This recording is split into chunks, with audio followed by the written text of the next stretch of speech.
우리가 제 옆에 분 인사했으면 좋겠습니다. 당신은 특별한 사람입니다.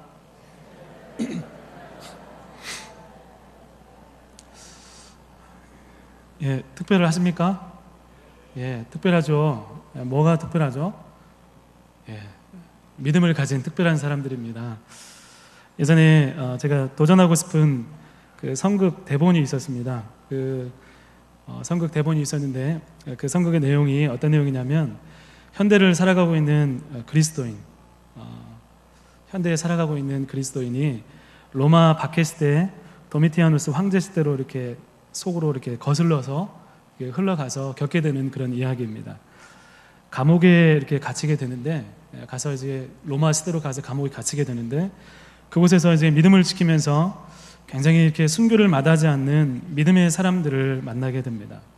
그동안 예배 시간도 대충 시간 맞춰서 가고 믿음이 삶에서 그렇게 중요한 위치를 차지하고 있는 것 같지 않은 이 그리스도인이 주인공이 예수님을 부인하지 않으면 순교를 당할 것이다 라는 그런 위협을 당하게 됩니다. 그런 상황에서 이 주인공은 빨리 그 자리를 벗어나고 싶어 합니다. 어떻게든 나는 여기 사람이 아니에요, 난 그것과 상관이 없어요 막 하는데 이 로마의 군사들이 그것을 인정을 하지 않는 거예요. 그리고 나서 이제 얘기를 하는 것입니다. 예수 그리스도를 부인하지 않으면 너희도 마찬가지로 순교할 것이다, 이런 위협을 당하게 됩니다. 이제 이런 상황들 가운데서 주인공이 마음이 흔들리면서 내가 여기서 죽어야 되나 막 갈등하고 있는 사이에 이제 그 당시의 사람들이 어린 아이까지 신앙을 지키면서 서로 믿음을 격려하며 예수님을 부인하지 않고 기꺼이 사자밥이 되는 놀라운 순교를 바라보면서 이 사람이 지금껏 가지고 있던 믿음과 그 순교자들이 가지고 있던 믿음과 정말 큰 차이가 있다는 것을 발견하게 됩니다. 그리고 이 사람이 진짜 믿음을 갖게 되고 하나님 앞에 결단하면서 내가 다시는 돌아가면 내가 정말 예수님 정말 제대로 섬기겠습니다 하는 결단으로 끝나게 된다는 그런 내용의 선곡입니다. 사자가 막 밖에서 왕 울어요. 울면 순교를 당하는 거예요. 여러분 언제 한번 기회가 된다면 같이 한번 이렇게 하면 좋을 것 같은데, 문제는 이것을 이제 한번 해보려고 대본을 이제 그 집사님들하고 모여서 대본을 리딩을 하는데, 이 대본을 리딩을 하다가 어떤 분이 다 읽고 난 다음에 그런 말씀을 하시는 거예요. 아, 무섭다. 그 느낌이 어떤 느낌이냐면 이게 내가 알고 있는 것과 너무 다른 차원의 믿음이라고 생각이 드는 거예요. 과연 목숨까지 바쳐가면서 드리는 믿음, 이게 정말 낯설다 하는 그런 느낌으로 이분이 얘기를 하는 것입니다. 이상한 일이, 정말 낯선 일이 일어난 것 같은 그런 느낌을 받았습니다. 오늘날의 믿음과 뭔가 매치가 되지 않는 느낌, 그런 생각이 들었습니다. 성경의 믿음, 또 순교에 대한 모습들이 낯설게 느껴지는 현상이 오늘 현실에서 우리에게도 나타납니다. 이걸 바라보면서 그런 생각이 듭니다. 우리가 이런 믿음이라는 것이 우리도 모르는 사이에 우리가 살아가는 이 세상을 믿음으로 뭔가를 바라보거나 정말 믿음으로 이렇게 감당하지 않으면 우리도 모르는 사이에 이 믿음이 어떠해야 되는지 잊어버리거나 변질되어 가고 있구나라는 생각이 들었습니다. 여러분에게 묻고 싶습니다. 여러분의 믿음은 안전합니까? 안전해요? 아멘이 컸으면 좋겠습니다. 여러분, 세상을 거스르고 변화시키고 또 하나님의 역사하심을 날마다 기대할 수 있는 그런 믿음, 또 절대로 이 믿음만은 절대로 포기할 수 없어, 그 무엇과도 바꿀 수 없는 그런 믿음, 여러분 그 믿음을 여러분 가지고 있습니까? 여러분 그런 믿음이기를 원합니다. 여러분 그 무엇과도 바꿀 수 없는 믿음이 여러분의 믿음이 되기를 간절히 소망합니다. 그런데 세상을 살면서 수없이 많은 상황들과 도전들을 겪으면서 그런 믿음에 균열이 생기기 시작합니다. 우리가 믿음을 가지고 살아가지만 부딪히는 여러 가지 상황들과 환경들, 또 만나는 사람들, 이렇게 살아가면서 균열이 생기고 또 그 믿음이 그 시대의 수준을 넘어가지 못하게 나기는 현상들이 나타납니다. 여러분, 믿음은 전부가 되지 않으면, 믿음이 정말 전부가 되지 않으면 세상을 넘어설 수 없고 결국 믿음의 목적을 잃어버리게 됩니다. 그리고 믿음의 목적을 잃어버린 믿음이 장기화되면 믿음이 능력이 없는 그것이 정말 진짜 믿음인 줄 알고 착각하게 됩니다. 믿음이 내가 생각하는 믿음, 정말 이렇게 성경에서 말하는 믿음은 저 멀리 있고 내가 경험한 믿음이 고작 그것이 전부라고 생각하면서 착각하게 됩니다. 그래서 매일매일 세상의 도전 앞에서 무너지고 세상과 별 다를 바 없는 특별하지 않은 삶을 살게 되는 것입니다. 오늘 말씀을 통해서 우리에게 주신 믿음이 무엇인가를 분명하게 다시 한번 새롭게 깨닫고 경험하는 이 시간이 되기를 소망합니다. 오늘 말씀 히브리서는 히브리서가 기록될 당시에 상황은 오늘 히브리 10장 말씀 바로 전의 말씀을 미루어 보건대 이들은 복음을 경험하고 믿음을 살고자 결단하고 노력을 합니다. 정말 기쁨으로 복음을 받아들이고 구원받았던 사실에 감격하고 구별되었다는 건 너무나 기쁘게 살아가고 있는데 이제 예수를 믿는다는 이유로 어느 순간 그들 가운데 핍박이 찾아오기 시작합니다. 박해가 찾아오기 시작합니다. 억울한 일을 당합니다. 삶을 사는데 힘들기 시작합니다. 예수님을 믿기 때문에 쉽게 살아가지 못해요. 예수님 믿기 때문에 사람들이 막 핍박하고 네가 가진 그 믿음이 정말 이렇게 제대로 된 믿음이냐라고 하면서 사람들이 막 도전을 하기 시작하는 것입니다. 이렇게 힘들게 살아갈 이유가 있을까? 예수님을 믿는다는 이유로 인해서 우리가 정말 이렇게 여러 가지 은혜를 경험하고 기쁨 가운데 세상에 나가는데 계속해서 부딪히는데 이 믿음을 계속해서 유지할 이유가 있을까? 즐기면서 살아가는 사람들, 돈을 벌기 위해서 주일까지 일하면서 열심히 살아가는 사람들 바라보면서 오늘 교회에서 행사하고 수련회하고 갖가지 봉사하고 헌신하면서 힘겹게 정말 믿음 생활을 유지하는 내 자신을 보니까 마음의 기쁨보다도 지치고 힘든 것들이 겹쳐서 오게 됩니다. 그리고 그 가운데 길을 잃기도 하고 또 흔들리기 시작하는 모습들이 생겨나기 시작합니다. 믿음이 어떤 힘과 능력이 있다고 하는데 그게 과연 오늘 나에게 여전한 그런 능력이 있는 것인가? 말씀의 은혜가 있다고 하는데 눈에 들어오지 않습니다. 너무나 힘들기 때문에 정말 이렇게 이 믿음 가운데 정말 널브러져서 이 믿음을 통해서 삶을 운영할 수 있는 그런 능력이 상실된 채 살아가는 삶이 일반화된 그런 모습들이 나타나기 시작합니다. 삶을 새롭게 하는 능력, 우리에게 주어지는 모든 일들을 감당하게 하는 은혜가 사라지자 그리스도인다움이 사라집니다. 그럼 세상 사람들과 다른 점은 그냥 교회만 다니는 것밖에 없는 것 같습니다. 하나님은 못 만나고 죄책감에 시달리고 이후에는 죄에 대한 감각도 사라지게 됩니다. 믿음이 또 기도가 하나님이 내 인생에 아무런 영향이 없는 것처럼 느껴집니다. 초기 그리스도인들이 핍박 가운데 다시금 이런 현상들 가운데 배교하고 유대교로 돌아가려는 시도들이 일어나기 시작합니다. 세상이 달라졌습니다. 세상이 변했습니다. 이리저리 부딪히면서 무엇이 진짜 믿음인지 어떻게 살아야하는지 헷갈리면서 살아가게 됩니다. 이런 복잡하고 정말 분주하게 살아가게 된 여러분의 삶 가운데 믿음은 무엇인지 한번 생각해 보셨으면 좋겠습니다. 과연 믿음이 제대로 여러분의 삶 가운데 제 역할을 해내고 있는지, 믿음을 통해서 우리의 삶을 정말 반석에 올려주는 삶, 어떤 상황 가운데 어떤 위기 가운데서도 우리의 삶이 하나님께서 원하시는 그 삶으로 올려주는 그 믿음의 역할을 감당하고 있는지 한번 우리 자신을 돌아보았으면 좋겠습니다. 우리 삶이 힘든데 믿음이 정말 여전히 가장 중요한 가치가 되는 것일까? 이 고민을 날마다 해나가면서 정말 힘겹게 살아가는 분들이 의외로 많이 있다는 것입니다. 여러분, 세상 여러 가지 상황들과 삶의 법칙, 내가 힘들어하는 많은 상황들과 특히 나를 두렵게 하는 많은 것들 앞에서 때로는 움츠러드는 것이 습관이 되어버린 그리스도인의 모습이 있습니다. 후퇴하고 때로는 믿음을 감추거나 때로는 믿는다고 하면서도 이 믿음은 삶의 결정에 아무런 영향력이 없어집니다. 그런 그리스도인들, 그렇게 세상에서 어떻게 살아야 되는지, 도대체 이 믿음을 가지고 세상을 어떻게 정말 제대로 살아낼 수 있는지, 어떻게 이걸 지킬지 혼란스러운 그리스도인들에게 오늘 말씀은 이렇게 말씀하고 있습니다. 우리는 뒤로 물러가서 멸망을 당할 자가 아니다라고 말씀하고 있습니다. 여러분, 뒤로 물러간다는 것은 뒷걸음치는 것을 얘기합니다. 뭔가 앞으로 나가야 되는데 두려움이 찾아옵니다. 앞에 뭔가 정말 두려운 어떤 것이 있어서 앞으로 나가지 못하고 움츠러들고 결국 뒷걸음치는 것을 얘기하는 것입니다. 이전 상태로 돌아가는 것을 이야기하는 것입니다. 여러분, 뒷걸음치면 여러분 믿음이 아무것도 아닌 것처럼 생각되어지는 그런 상태에 빠지게 되는 것입니다. 믿음을 가지고 하나님 말씀을 붙잡고 전진해야 되는데 뒷걸음치면 믿음의 모습을 유지할 수가 없습니다. 여러분, 우리를 뒷걸음치게 하는 것들이 많이 있습니다. 직장에서 불이익을 당할까봐, 사람들의 조롱을 당할까봐 믿음에서 이탈합니다. 자녀의 앞길이 걱정이 되어서 학원 갈 시간, 또 공부하는 것들은 철저하게 시간을 지키지만 예배의 시간, 신앙의 교육은 뒤로 한 채 그것이 덜 중요한 것처럼 아이들에게 가르칩니다. 정말 중요한 기반이 흔들리기 시작합니다. 오늘 오직 믿음으로 살리라 하던 이런 믿음의 모습에서 이런 가치가 점점 희미해지기 시작합니다.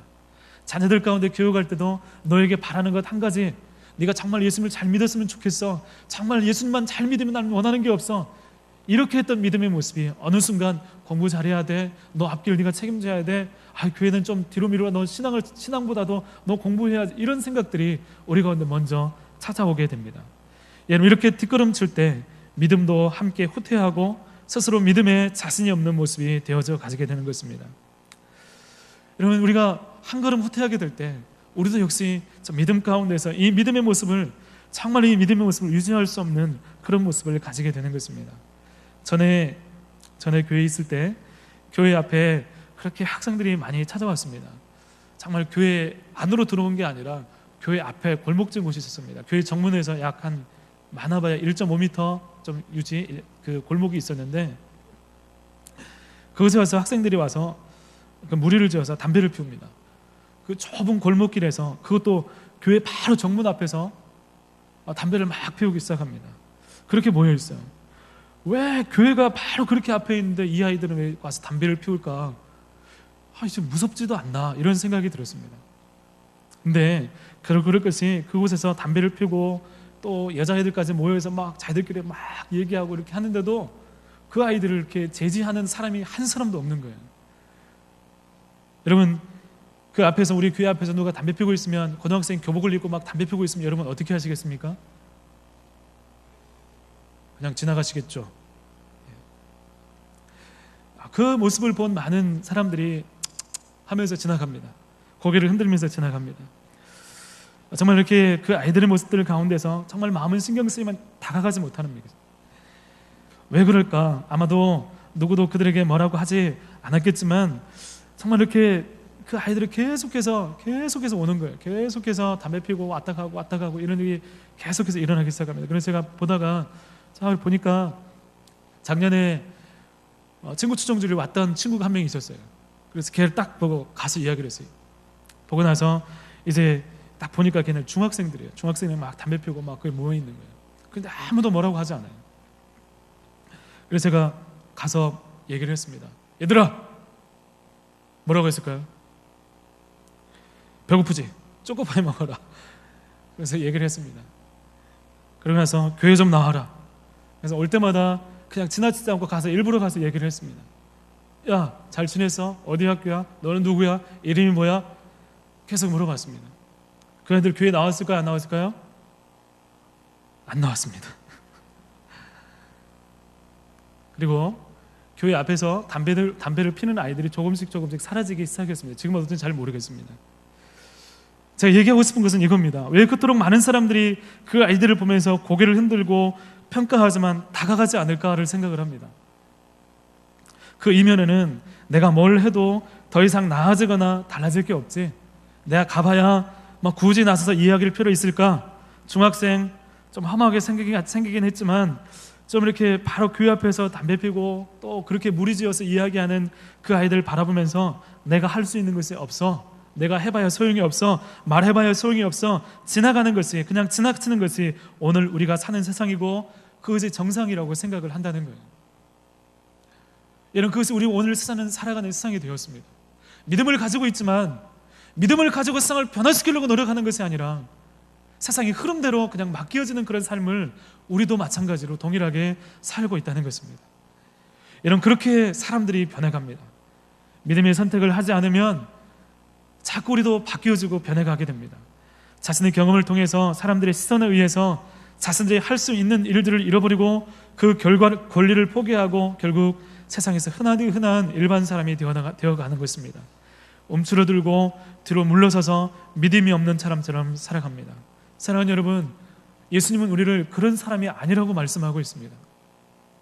우리가 믿음이 드러날까 봐, 우리가 그렇게 하면 욕을 먹고 우리가 핀잔을 들어갈까 봐 우리가 숨고 또 피하고 또 그것을 지나치고 하는 존재가 우리가 아니라 예수님 우리에게 빛과 소목이라고 말씀하십니다. 우리의 존재를 드러내라고 말씀하십니다. 우리 자신이 세상에서 어떤 일을 하는지 보여주라고 말씀하십니다. 심지어 그렇게 빛으로 드러내지 못하고 소금으로 맛을 내지 못하면 쓸모없다고 말씀하십니다. 맛을 내는 소금이 되지 못하면 버리워서 밟힐 뿐이라고 말씀하고 있습니다. 우리 믿음을 가지고 있다면 여러분, 드러내는 믿음이 되기를 원합니다. 누군가를 향해서 믿음으로 도전할 수 있는 믿음이 되기를 간절히 소망합니다. 어떻게 움츠러들지 않을 수 있습니까? 내가 믿음을 가지고 있다고 해도 세상이 안 통해요. 내가 믿음으로 도전해도 세상은 강하고 거대해요. 나는 약해요. 우리가 큰 마음을 가지고 믿음을 도전할 때 우리 다가오는 세상 가운데 우리가 정말 이렇게 마음 잡고 이렇게 믿음으로 나아가지만 어떤 순간에서는 믿음이 안 통하는 일들을 경험하게 됩니다. 그러면서 오늘 말씀 가운데 뒤이어서 오늘 본문은 그런 그리스도인들 가운데 안 통하고 세상이 강하고 거대하고 나는 약합니다, 나는 할 수 없이 나는 그런 그리스도인들 가운데 다시 한번 우리는 영혼을 구원함에 이르는 믿음을 가진 자다라고 선언하고 있습니다. 예수님을 믿으면 구원을 얻는다는 사실은 누구나 아는 사실입니다. 예수님을 믿으면 영혼이 구원받는 사실은 누구나 알고 있습니다. 그런데 오늘 말씀은 다시 우리가 누구인지 선언하고 있습니다. 이것은 상황과 환경, 두려움과 문제 앞에 우리가 너무나 쉽게 놓치고 있는 우리의 정체성을 다시 한번 일깨워 주는 것입니다. 우리가 정말 잘 알고 있지만 정말 모르는 사실이 바로 이 믿음에 관한 법칙들입니다. 정말 우리가 정말 예수 믿으면 구원함에 이릅니다라는 사실을 알고 있지만 정말 이 사실을 우리 삶 가운데서 경험을 통해서 알지 못하면 많은 사람들 가운데 이것이 정말 능력이 되지 못하는 것을 우리가 경험하게 됩니다. 출애굽 당시에 이스라엘 백성들이 늘 잊어버렸던 것이 있습니다. 이 사람들은 늘 하나님께 불평했습니다. 조금만 힘들면 마음이 짜증을 나고 또 하나님을 원망합니다. 또 어떤 상황을 두려워합니다. 여러분, 바로의 그 고통을 당하고 홍해가 또 앞을 가로막고 도저히 길이 보이지 않을 때 이 사람들은 두려워하고 하나님을 향해 다시 원망합니다. 왜 우리를 다시 이렇게 애굽에서 이끌어 죽게 했느냐 원망합니다. 여러분, 상황과 문제 앞에서 하나님이 그들과 함께 있고 하나님 믿고 신뢰할 때 구원이 일어날 것이라는 놀라운 사실들을 이 사람은 너무나 쉽게 잊어버립니다. 여러분, 이스라엘 백성들은 하나님을 정말 놀랍게 경험했습니다. 그런데 조금만 힘들면, 조금만 어려운 상황을 겪으면 하나님이 어떤 분인지를 잃어버리는 거예요. 그리고 나서 하나님께 원망합니다. 불평합니다. 왜 우리를 이곳에 인도했냐고. 조금만 하나님을 신뢰하고 조금만 하나님을 의지하면 하나님께서 놀라운 일들을 일으킨다는 사실들을 이 사람들이 정말 모르고 쉽게 잊어버립니다. 그런데 하나님 모세를 향해서 앞으로 나아가라, 계속 가라고 말씀하십니다. 갔을 때, 지팡이를 던졌을 때 또 그 바다가 갈라지고 또 하나님의 역사가 일어나게 됩니다. 하나님을 바라보면 세상은 그렇게 크지 않다는 것을 알게 됩니다. 하나님을 진짜로 믿는 믿음이 있으면 힘들고 어렵고 피곤하고 지친 우리의 삶이 절대로 그것으로 끝나지 않게 된다는 사실들을 우리가 경험하게 됩니다. 우리 역시 이 놀라운 사실들을 쉽게 잊어버립니다. 하나님이 하실 수 있다. 우리 삶 가운데 하나님 믿음을 통해서 역사하신다. 우리가 하나님께 기도하고 간구하고 하나님을 믿으면 하나님 우리 삶 가운데 반드시 역사하시고 우리 삶을 인도하신다는 사실들을 우리가 너무나 쉽게 잊어버립니다. 그래서 오늘 말씀은 이렇게 합니다. 우리는 영혼을 구원함에 이르는 믿음을 가진 자다. 이 믿음은 놀라운 믿음이다. 이 믿음은 하나님께 역사하시는 믿음이다. 다시 한번 우리 가운데 일깨워주는 말씀이라는 것입니다. 사랑하는 여러분, 우리는 영혼을 구원함에 이르는 믿음을 가진 사람들입니다. 마치 세상의 모든 문제 앞에 해결처럼, 정말 강력한 무기처럼 우리가 겪고 있는 많은 힘든 일들 가운데, 고민과 두려움 가운데 그 모든 것을 몰아내는 능력인 것처럼 오늘 말씀은 그렇게 선언하고 있습니다. 우리는 영혼을 구원함에 이르는 믿음을 가진 사람들이다. 절대로 뒤로 물러날 수 없는 사람이다라고 말씀하고 있습니다. 잊고 있었는데 깜짝 놀라게 하면서 우리에게는 이런 무기가 있다라고 깨닫게 하는 말씀입니다.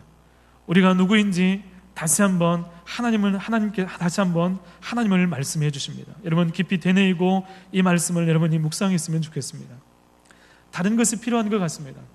우리가 믿음 생활하면서 다른 특단의 조치가 필요한 것 같습니다. 또 여러 가지 다른 어떤 프로그램들과 많은 것들, 또 다른 것들이 필요해야, 다른 것들이 채워져야 내 신앙이, 내 영혼이 회복될 것처럼 우리가 그렇게 생각을 합니다. 그런 그리스도인들에게 오늘 말씀은 오직 영혼을 구원함에 이르는 믿음을 가진 자라는 선언은 다시금 우리로 하여금 믿음을 바라보면서 이 믿음만 있으면 우리 가운데 모든 것이 회복될 수 있음을 다시 한번 우리에게 말씀해 주고 있습니다. 영혼을 구원함에 이르는 믿음은 우리를 다시 한번 회복하는 길을 말씀해 주고 있습니다. 세상에서 흐느적거리던 우리에게 다시 한번 영혼의 회복을 소망하게 합니다. 우리가 어디에 서 있어야 되는지 깨닫게 해줍니다. 여러분, 영혼을 구원함에 이르는 믿음은 하나님을 만나는 유일한 길입니다. 하나님을 기대할 수 있고 다시 세상을 향해 도전하는 힘을 주는 믿음입니다. 여러분, 이런 믿음은 구체적으로 어떤 믿음인지 이 믿음에 대해서 히브리서 11장 말씀은 이 위대한 믿음의 영웅들을 모셔하기 시작합니다. 우리를 구원함에 이르는 믿음을 가진 자다. 이 믿음은 어떠한 믿음인가? 히브리서 11장은 계속해서 쭉쭉쭉 이어가면서 믿음의 영웅들을 열거하고 있습니다. 믿음으로 아벨은 가인보다 나은 제사를 드렸다. 믿음으로 모세는, 믿음으로 노아는, 믿음으로 에녹은, 정말 이 믿음의 놀라운 역사들을 이 히브리서 기자는 계속해서 열거하면서 이런 믿음이 우리 가운데 있다라고 말씀하고 있습니다. 그런데 어떻게 뒤로 물러갈 수 있는가? 어떻게 이 믿음이 부족할 수 있는가? 어떻게 우리가 닥치는 많은 상황들, 환경 가운데 이 믿음 때문에 이 믿음이 어떻게 부족하다 할 수 있는가라고 말씀하고 있는 것입니다. 여러분, 심지어 이 믿음은 나라를 이기기도 하고 의를 행하기도 하고 세상이 감당하지 못하는 사람들이라고 말씀하기까지 하고 있습니다. 사랑하는 성도 여러분, 오늘 여러분들이 세상을 겪으면서 또 여러 가지 일들을 겪으면서 우리가 감당하지 못할 많은 그것들이 있겠지만 오늘 말씀을 기억했으면 좋겠습니다. 우리는 영혼을 구원함에 이르는 믿음을 가진 자입니다. 이 믿음에는 하나님을 가까이 하는 믿음입니다. 믿음이 가장 중요한 결정을 하는 믿음입니다. 믿음으로 하나님의 길을 찾아내는 믿음입니다. 그 결과 세상보다 크신 하나님을 경험하고 세상을 거슬러 살 수 있는 능력이 부어지고 더 깊은, 더 높은 믿음으로 이끌려가는 그런 믿음입니다. 이 믿음을 가지고 있을 때, 이 믿음이 정말 우리의 믿음이 되어질 때 우리가 감당하지 못할 일은 없다는 사실을 여러분 확신하기를 간절히 소망합니다. 오늘 여러분을 힘들게 하고 여러분을 어렵게 하고 믿음을 가지고 있지만 무기력하고 오늘 교회에 나와 있지만 우리의 삶을 도저히 믿음으로 해석할 수 없는 그런 모습도 있다면 다시 한번 말씀으로 돌아가십시오. 우리의 믿음이 어떠한 믿음이어야 하는가? 우리가 가진 믿음은 어떠한 믿음인가? 믿음의 영웅들은 이 믿음을 통해서 어떠한 일들을 경험했는가 한번 바라보십시오. 그리고 이 믿음이 우리의 믿음이 되기를 간절히 소망하면서 하나님, 이 믿음, 심지어 나라를 이기기도 하고 의를 행하기도 하고 세상이 감당하지 못하는 사람들이라고 하는 이 믿음이 우리 가운데 다시 한번 회복될 수 있도록 하나님께 간구하는 여러분이 되기를 간절히 소망합니다. 지식은 굉장히 많아집니다. 하나님의 말씀에 대해서, 성경에 대해서 여러 가지 지식들, 또 여러 가지 소리들, 많은 설교를 듣습니다. 그런데 정작 스스로 하나님을 경험하면서 말로 설명할 수 없는, 하나님을 경험해야만 알 수 있는 정말 믿음의 정말 귀한 그 법칙들, 귀중한 보석들은 점점 잊혀져 가고 있습니다. 많은 사람들이 내가 믿는다고 얘기를 합니다. 그런데 그 믿음 가운데 나타나는 성령의 임재 가운데 우리의 마음을 만지고 우리의 마음을 뒤집기도 하고 우리의 삶 가운데 역사를 일으키기도 하고 우리의 정말 어려움과 힘든 가운데 하나님을 의지했더니 하나님께서 이렇게 역사하시더라라는 그런 놀라운 기적의 순간들은 우리 삶 가운데, 우리 믿음 가운데 희미해져 가고 있습니다. 사랑하는 여러분, 오늘 말씀을 보면서 우리 다시 한번 우리의 믿음이 어떠한 믿음인지를 다시 확인하면서 하나님 앞에 다시 한번 나아갔으면 좋겠습니다. 하나님, 우리가 영혼을 구원함에 이르는 믿음을 갖는 자들이 되기를 원합니다. 하나님, 우리가 정말 지식만 쌓이는 게 아니라 이 믿음을 경험하고 하나님과 영적인 관계 가운데 하나님께서 만지시고 터치하시는, 하나님께서 이렇게 해서 놀라운 일들을 눈으로 보고 피부로 경험하고 그 믿음 가운데 역사하시는 하나님의 놀라운 손길들, 일하심의 일들을, 영적인 세계들을 발견하는 귀한 믿음의 삶이 될 수 있도록, 믿음의 사람들이 될 수 있도록 우리를 세워달라고 하나님께 간구하며 믿는 우리 모든 동북교회 성도님들, 우리 가족들이 되기를 간절히 소망합니다. 같이 기도하겠습니다. 사랑하시는 하나님 아버지, 우리에게 믿음을 주심을 감사를 드립니다. 하나님, 믿음이 우리 가운데 정말 특별한 것임을 우리가 고백합니다. 하나님, 믿음을 통해서 우리가 이 땅 가운데서 구별되기를 원합니다. 하나님, 기꺼이 이 땅 가운데서 우리가 하나님의 사람들로 구별되어지기를 원합니다. 어떤 상황들, 어떤 환경들 가운데서도 그리스도인으로 세워지기를 원합니다. 하나님, 그렇게 믿음으로, 말씀으로 주님을 바라보며 나갈 때 영혼을 구원함에 이르는 이 믿음을 가진 자로, 이 믿음을 통해서 하나님의 역사하심을 경험하게 하고, 또 이 믿음을 통해서 하나님의 일하심을 경험하게 되고, 이 믿음을 통해서 세상을 이기고 우리에게 맡겨진 모든 일들을 감당해 나가는 주의 귀한 가족들, 주의 귀한 성도들이 될 수 있도록 하나님 인도하여 주시옵소서. 하나님 아버지, 우리의 믿음을 세워주시옵시고, 이 믿음을 통해서 다시 바라보게 하여 주시옵시고, 실패하고 또는 힘들고 어려웠던 그 모든 상황들 가운데 다시 한번 하나님을 믿는 그 믿음을 가지고 세워지게 하여 주시옵시고, 또 주님의 힘을 공급받게 하여 주시옵시고, 그래서